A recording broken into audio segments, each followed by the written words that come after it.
But above all, it was Murray who taught me never to trust official history, invariably written by the victors, but to conduct all historical research instead like a detective investigating a crime.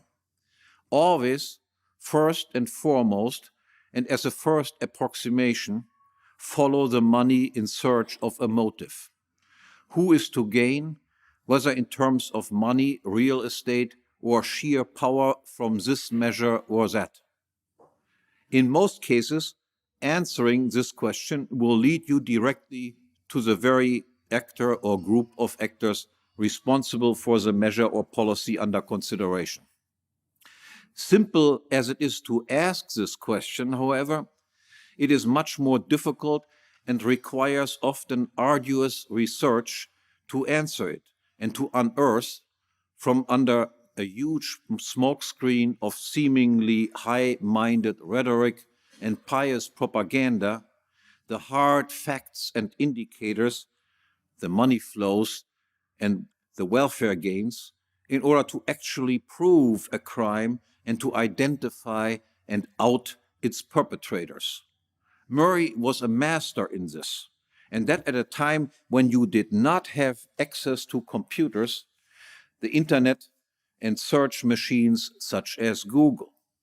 And to do this detective's work, as I learned from Murray, you must go beyond official documents, the mainstream media, the big and famous names, the academic stars, and the prestigious journals.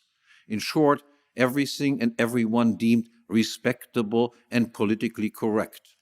You must also, and in particular, pay attention to the work of outsiders, extremists, and outcasts, that is, to disrespectable or deplorable people and obscure publication outlets that you are supposed to ignore or not even know about.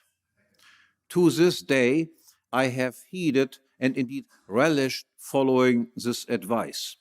Anyone who could see my list of bookmarks of frequently visited websites would likely be surprised, and any establishmentarian or leftist in particular would likely be shocked and shudder in disgust.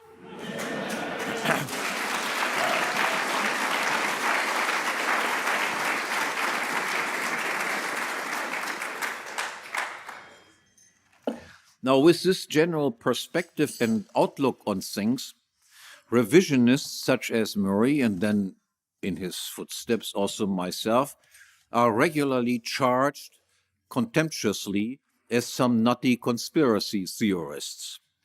To this charge, Murray would typically respond, first, put bluntly and sarcastically, even if one were a certified paranoid, this cannot be taken as proof that no one was actually after you and your money after all.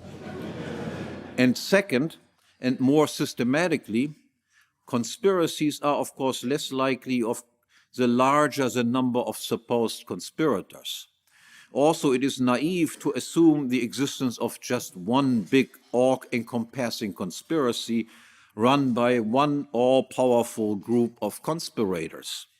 But conspiracies, often rival or even contradictory conspiracies, that is, confidential efforts of various groups of people acting in concert in the pursuit of some common goal, are indeed an ever-present feature of social reality.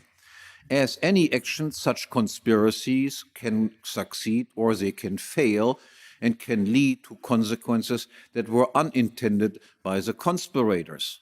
But realistically speaking, most, if not all, historical events are more or less exactly what some identifiable people or group of people acting in concert intended them to be.